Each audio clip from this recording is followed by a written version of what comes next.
মা হুয়ার রূহ, মুহাম্মদ আমাদেরকে বলে শোনাও রূহ কারে বলে, কেমন করে আসে, কেমন করে যায়, এ ব্যাপারে কি জানো বলো। 2 নাম্বার প্রশ্ন, মান হুম আসহাবুল কাহাফ, আসহাবে কাহাফ সম্পর্কে কি জানো। 3 নাম্বার প্রশ্ন, মান হুয়া যুলকারনাইন, যুলকারনাইন বাদশা সম্পর্কে কি জানো। আল্লাহর হাবিব সাল্লাল্লাহু আলাইহি ওয়াসাল্লাম বললেন গাদান উজিবুকুম, আগামীকাল বলে দেব।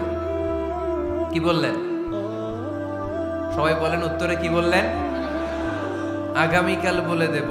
তো আগামীকাল সবাই এসে হাজির। বলো, 3টা প্রশ্ন রেখেছিলাম গতকাল, উত্তর বলো। আল্লাহর হাবিব সাল্লাল্লাহু আলাইহি ওয়াসাল্লাম বলতে পারলেন না, কারণ ওহী আসেনি।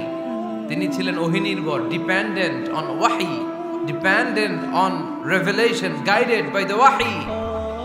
তিনি এর পরের দিনে বললেন গাদান উজিবুকুম, আগামীকাল বলবো। এর পরের দিনে এরা এসে হাজির, উত্তর নাই। আল্লাহর হাবিব সাল্লাল্লাহু আলাইহি ওয়াসাল্লাম আবারও বললেন গাদান উজিবুকুম, আগামীকাল বলবো। এর পরের দিনে এরা এসে হাজির। এরকম 1 দিন 2 দিন 3 দিন নয়, টানা 15 দিন আল্লাহর হাবিব সাল্লাল্লাহু আলাইহি ওয়াসাল্লামের প্রশ্নগুলোর উত্তর করতে পারেন নাই। আল্লাহর হাবিব সাল্লাল্লাহু আলাইহি সাল্লামের নবুয়তি জিন্দেগিতে এত বিব্রতকর পরিস্থিতিতে তিনি কখনো পড়েন নাই।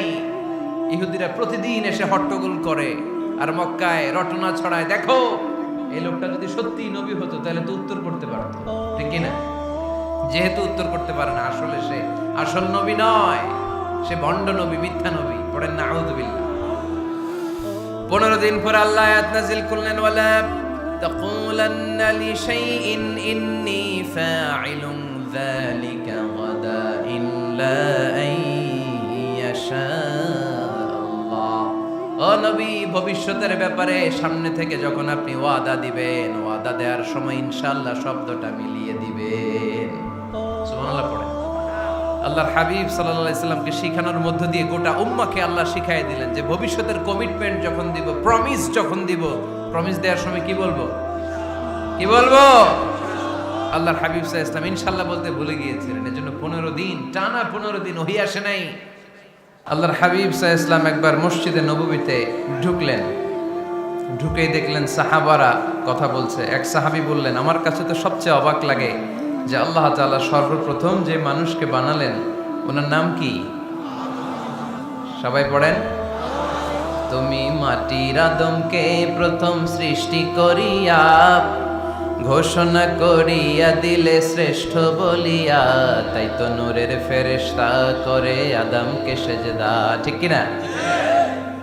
তাই তো নূরের ফেরেশতা করে হে আদমকে সেজদা, সবার চেয়ে সম্মান দিলে মাটির আদমকে। আল্লাহু আল্লাহু তুমি জাল্লে জালালুহু, শেষ করা তো যায় না গে তোমার গুণগান। আল্লাহু আল্লাহু, সুবহানাল্লাহ পড়েন।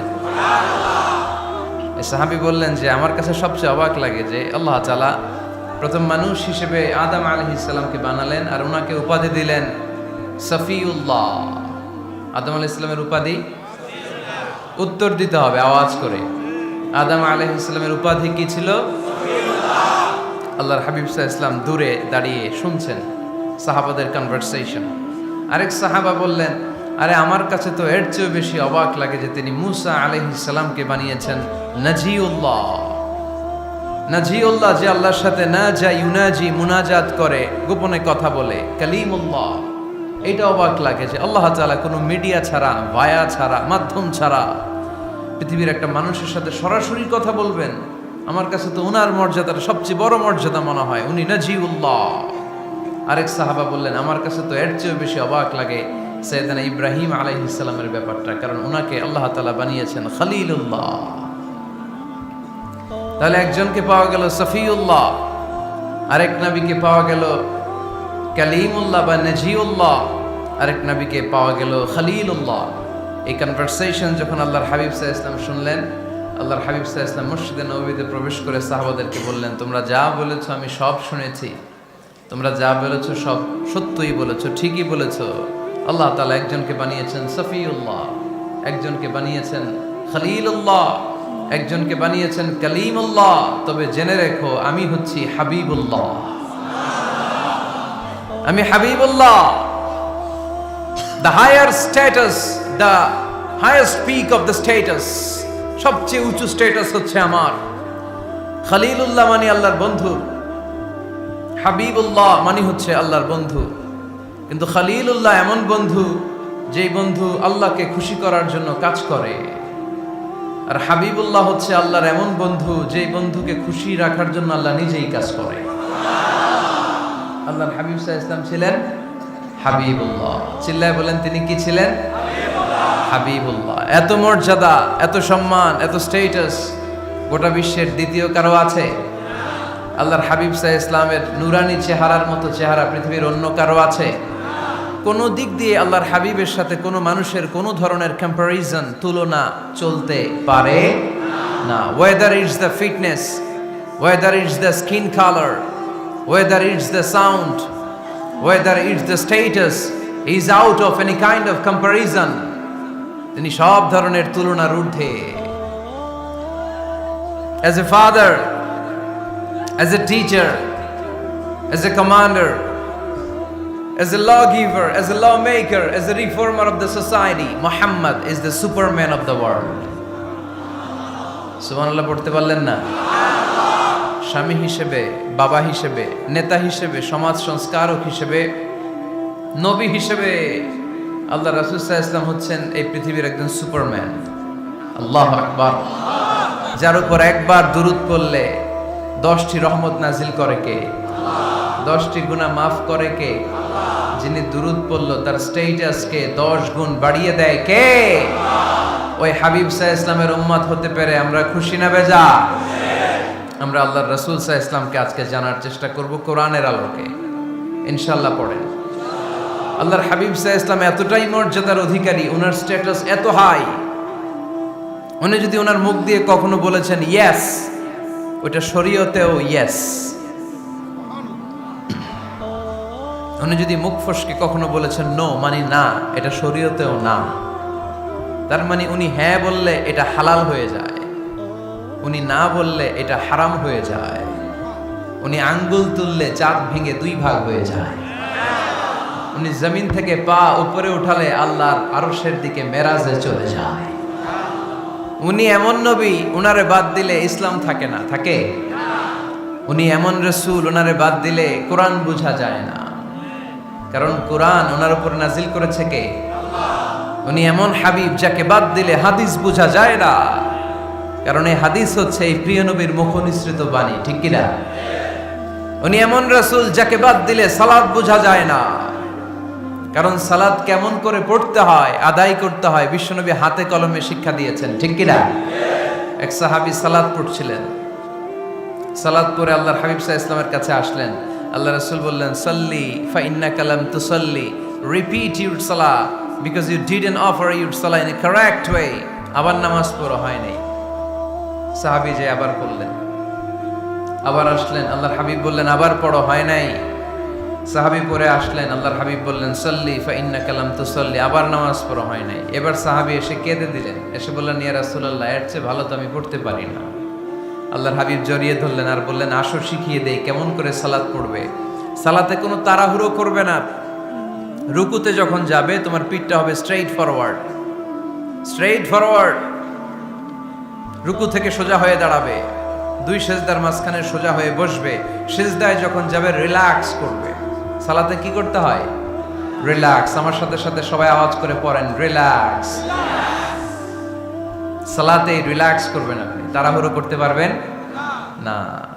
আল্লাহর হাবিব সাল্লাল্লাহু আলাইহি ওয়াসাল্লাম শিখালেন কিভাবে সালাত পড়তে হয়। তার মানে এই নবীরে বাদ দিলে সালাত বোঝা যায় না, এই নবীকে বাদ দিলে সিয়াম বোঝা যায় না।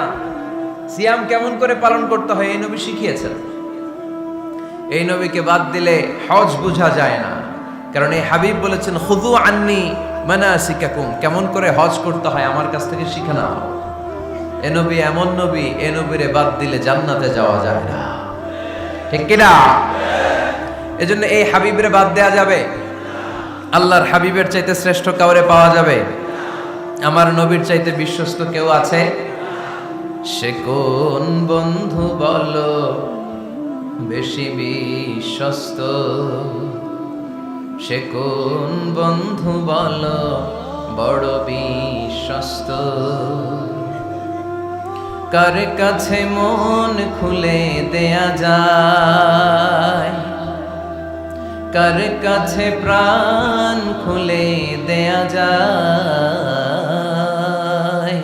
হওয়া যায় অতি আশ্বস্ত।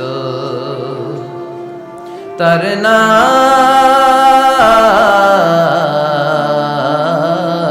আহমদ বড় বিশ্বস্ত। সুবহানাল্লাহ। ওনার চাইতে বিশ্বস্ত গোটা দুনিয়ায় দ্বিতীয় কাউকে খুঁজে পাওয়া যাবে। এজন্য উনি যা নিয়ে এসেছেন ওইটাই আমাদেরকে ধরতে হবে, because he is our model. তিনি আমাদের সেলিব্রিটি, তিনি আমাদের মডেল। তিনি যেমন যেমন করেছেন তেমন তেমন করলে লাভ না লস? আওয়াজ করে বলতে হবে লাভ না লস? এজন্য আল্লাহর হাবিব সাল্লাল্লাহু আলাইহি ওয়াসাল্লামের আদর্শই আমাদের আদর্শ, ঠিক কি না? ওমা আতাকুমুর রাসূলু ফাখুযুহু ওমা নাহাকুম আনহু ফান্তাহু। Whatever he brings with, take it. Whatever he forbids, abstain from it. তিনি যা নিয়ে এসেছেন ধরো, তিনি যা নিষেধ করেছেন ছাড়ো। পারা যাবে? আমি প্রশ্ন করি, উত্তর দেন। তিনি যা নিয়ে এসেছেন ধরো। আওয়াজ করে বলবেন, তিনি যা নিয়ে এসেছেন ধরো, তিনি যা নিষেধ করেছেন ছাড়ো। এতেই কল্যাণ, দুনিয়াতেও কল্যাণ, আখিরাতেও কল্যাণ, ঠিক কি না? যা নিয়ে এসেছেন এতে বারাকা, যা নিয়ে এসেছেন এতে কল্যাণ, যা নিয়ে এসেছেন এতে রাহমা। যেটাই নিষেধ করেছেন ওটার মধ্যে গজব, ঠিক কি না? যেটাই নিষেধ করেছেন ওটার মধ্যে ক্ষতি, যা তিনি বারণ করেছেন ওইটাতে লস। আমরা লসের খাতায় নাম তুলতে চাই না। এজন্য আল্লাহর হাবিব সাল্লাল্লাহু আলাইহি ওয়াসাল্লাম যা নিয়ে এসেছেন আমরা সেটাই ধরব, যা থেকে তিনি বারণ করেছেন ওটা ছাড়বো। আমাদের মডেল হচ্ছে নবীরা, ঠিক কিনা? নায়ক নায়িকা, গায়ক গায়িকা, ক্রিকেটার, বিজনেস ম্যাগনেট, এরা আমাদের মডেল নয়। আমাদের মডেল হচ্ছে বিশ্বনবী মুহাম্মদ সাল্লাল্লাহু আলাইহি ওয়াসাল্লাম। ইউরোপে, খোদ ইউরোপে বর্তমানে এই নামটা সবচেয়ে বেশি জনপ্রিয়, MUHAMMAD। সুবহানাল্লাহ পড়বেন না? সবচেয়ে জনপ্রিয় নাম কি? মুহাম্মদ। কারণ ইউরোপের ইয়াং সোসাইটির, মুসলিম ইয়াং সোসাইটির ছেলেরা এমন ভাবে তারা দাওয়াতি কাজ করতে শুরু করেছে, বিষ্ণু ঈসা ইসলামের নামটা গোটা ইউরোপ জুড়ে ছড়িয়ে পড়েছে। কিছু ছেলে ক্লিনলিনেস অ্যাওয়ারনেস ক্যাম্পেইন করেছে, পরিচ্ছন্নতা অভিযান। যেখানেই ময়লা ক্লিন করে, কিন্তু কোনো কথা বলে না। প্রত্যেক একটা টি শার্ট গায়ে দেয়, একটা গেঞ্জি পরে, ওই টি শার্টের পেছনে লেখা থাকে MUHAMMAD, মানে কি? মুহাম্মদ। যারাই তাদের কার্যক্রম দেখে তারা দেখে তাদের গেঞ্জির পিছনে লেখা MUHAMMAD। কি চমৎকার আইডিয়া! ইউরোপিয়ান লোকদের মাথায় চিন্তা, কারা এরা, এত ভদ্র কেন, কেন এত পরিচ্ছন্নতার অভিযান করে, আর তাদের গেঞ্জির পিছনে এই শব্দটা লেখা কেন, MUHAMMAD? Who is this? Who is this personality? We don't know anything about him. আমরা তো কিছু জানি না ওনার ব্যাপারে। Then they search in Google. তারা গুগল করে, ইন্টারনেটে সার্চ দেয় মুহাম্মদ লিখে, ইন্টারনেট তাদেরকে মুহাম্মদ সাল্লাল্লাহু আলাইহি ওয়াসাল্লামের জীবনী দিয়ে দেয়। তারা মনের অজান্তেই বিশ্বনবীর জীবনী জেনে বিশ্বনবীর আশেক হয়ে যায়, বিশ্বনবীর প্রেমে পাগল হয়ে যায়। যাদের নসিব ভালো, অনেকে কালিমা পড়ে মুসলমান হয়ে যায়। এজন্য বিশ্বনবী সাল্লাল্লাহু আলাইহি ওয়াসাল্লাম তিনি হচ্ছেন আমাদের মডেল, ঠিক কিনা? তিনি যা এনেছেন সেটা আমরা ধরবো, তিনি যা নিষেধ করেছেন সেটা আমরা ছাড়বো। আমরা যদি আল্লাহর ভালোবাসা পেতে চাই, বিশ্বনবী সাল্লাল্লাহু আলাইহি ওয়াসাল্লামের আনুগত্যের দরকার আছে না নাই? এজন্য আল্লাহ বললেন, কুল ইন কুনতুম তুহিব্বুনাল্লাহ ফাত্তাবিউনি ইউহিব্বুকুমুল্লাহ ওয়া ইয়াগফির লাকুম যুনুবাকুম ওয়াল্লাহু গফুরুর রহিম। আল্লাহকে যে পাইতে চায়, হযরতকে ভালোবেসে আরশ কুরসি লৌহ কালম না চাইতে পেয়েছে সে। রসুল নামের রশি ধরে যেতে হবে আল্লাহর ঘরে। নদী তরঙ্গে যে পড়েছে ভাই দরিয়াতে সে আপনি মেশে হযরতের অনুসরণে আরশ কুরসি লৌহ কালাম না চাইতে পেয়েছে সে। সুবহানাল্লাহ পড়ে। এজন্য আল্লাহর হাবিব সাল্লাল্লাহু আলাইহি ওয়াসাল্লামের ভালোবাসা আমাদের অন্তরে থাকার দরকার আছে না নাই? আনুগত্যের দরকার আছে না নাই? তাহলে আল্লাহর ভালোবাসা পাওয়া যাবে, ঠিক কি না? আজকে আমরা কোরআনের আলোকে আল্লাহর হাবিব সাল্লাল্লাহু আলাইহি ওয়াসাল্লামকে চিনব। আমরা কোরআন থেকে জানার চেষ্টা করব তিনি কেমন ছিলেন, কেমন ছিলেন আমার প্রিয় রাসূল। কোরআনুল কারীম থেকে যদি আমরা বিষ্ণু ঈসা ইসলামের পরিচয় জানতে চাই, কোরআন সর্বপ্রথম আল্লাহর হাবিবের যে পরিচয়টা আমাদেরকে দিবে, কোরআন বলবে তিনি হচ্ছেন রাসূলুল্লাহ। আমাদের প্রিয় নবীর সবচেয়ে বড় টাইটেলের নাম কি? রাসূলুল্লাহ। সবাই আওয়াজ করে পড়বেন, টাইটেলটার নাম কি? পৃথিবীতে এর চেয়ে বড় টাইটেল আছে? এমপি বলেন, মন্ত্রী বলেন, যাই বলেন না কেন, ধনকুবের বলেন, রাসূলুল্লাহর উপরে কোনো টাইটেল নাই, ঠিক কিনা? কেউ চাইলেই রাসূলুল্লাহ হতে পারে না, হতে পারে? আমরা সবাই মিলে যদি একজনের ভোট দেই, উনি তো রাসূল হয়ে যাবে, তাই না? হবে না? ভোট দিয়ে রাসূল বানানো যায় না? আমাদের মানব জাতির সাথে যদি জিন জাতি একাত্মতা পোষণ করে, মানব জাতি আর জিন জাতিও যদি ভোট দেয়, তাহলে তো রাসূল হবে। ফেরেশতারা যদি বলে আমরাও আছি সাথে, তাইলেও রাসূল বানানো যাবে না। তার মানে রাসূল ইলেকশনে হয় না, রাসূল হয় সিলেকশনে। আর সিলেক্ট করেন কে? আল্লাহু ইয়ালামু হাইসু ইয়াজআলু রিসালাতাহ। আল্লাহই ভালো জানেন তিনি কাকে রাসূল বানাবেন। এজন্য চাইলেই রাসূল হওয়া যায় না, ভোট দিয়ে রাসূল বানানো যায় না। রাসূল সিলেক্ট করেন একজন, চিল্লায় বলেন তিনি কে? এজন্য কালামুল্লাহ মাজিদে বিশ্বনবীর সর্বপ্রথম যে পরিচয়টা পাওয়া যায়, কোরআন আমাদের সামনে আমাদের নবীর পরিচয় করিয়ে দিচ্ছেন, মুহাম্মাদুর রাসূলুল্লাহ। ওয়াল্লাযীনা মাআহু আশিদ্দাউ আলাল কুফফারি রুহামাউ বাইনাহুম। কোরআন সর্বপ্রথম বিশ্বনবীর পরিচয় আমাদের সামনে তুলে ধরলেন আর বলল, কোরআন আমাদেরকে জানিয়ে দিল আমাদের প্রিয় নবীর প্রথম টাইটেল হলো তিনি হলেন রাসূলুল্লাহ সাল্লাল্লাহু আলাইহি ওয়াসাল্লাম। তাহলে আল্লাহর হাবিব সাল্লাল্লাহু আলাইহি ওয়াসাল্লামের প্রথম পরিচয় রাসূলুল্লাহ। আওয়াজ করে বলেন তো প্রথম পরিচয় কি? রাসূলুল্লাহ। তিনি আল্লাহর বার্তাবাহক, আল্লাহ তাআলার পক্ষ থেকে বাণীবাহকের কাজ তিনি করেন। কিন্তু আমার নবী এতটাই বিনয়ী ছিলেন, এতটাই হাম্বল ছিলেন, আউট অফ হাম্বলনেস তিনি নিজেকে রাসূল বলে পরিচয় করে দেওয়ার আগে তিনি নিজেকে আল্লাহর দাস বা গোলাম বলে পরিচয় দিতেন। পড়েন সুবহানাল্লাহ। বিনয়ের কারণে তিনি বলতেন, ইন্নী আব্দুল্লাহি ওয়া রাসূলুহু, নিশ্চয় আমি আল্লাহর দাস, নিশ্চয় আমি আল্লাহর গোলাম, তারপর আমি আল্লাহর রাসূল। আল্লাহর হাবিব যখন আল্লাহর কাছে দোয়া করতেন, আল্লাহর হাবিব বলতেন, আল্লাহুম্মা ইন্নী আবদুক ওয়াবনু আবদিক ওয়াবনু আমাতিক নাসিয়াতি বিয়াদিক। আল্লাহর হাবিব বলছেন, আল্লাহ আমি আপনার গোলাম, শুধু আমি আপনার গোলাম নই, আমি গোলামের ঘরের গোলাম। আল্লাহু আকবার। আমার বাবা আব্দুল্লাহ আপনার গোলাম, আমার দাদা আব্দুল মুত্তালিব আপনার গোলাম, আমার দাদার বাবা তিনিও আপনার গোলাম, আমার মা হলো আপনার বান্দি। সুবহানাল্লাহ পড়েন। তাহলে তিনি রাসূল হওয়ার পরেও তিনি নিজেকে গোলাম বলে পরিচয় দিতেন, দাস বলে পরিচয় দিতেন।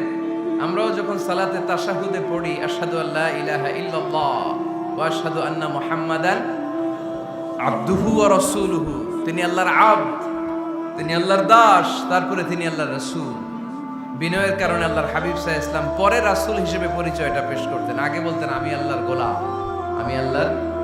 তিনি দোয়া করতেন, আল্লাহ আমি আপনার গোলাম, গোলামের ঘরের গোলাম, বান্দির ঘরের গোলাম। আল্লাহ আমার মাথার চুলের ঝুঁটি আপনার হাতের মুঠোয়, আপনি যেদিকে টান দিবেন আমি ওদিকে যেতে বাধ্য।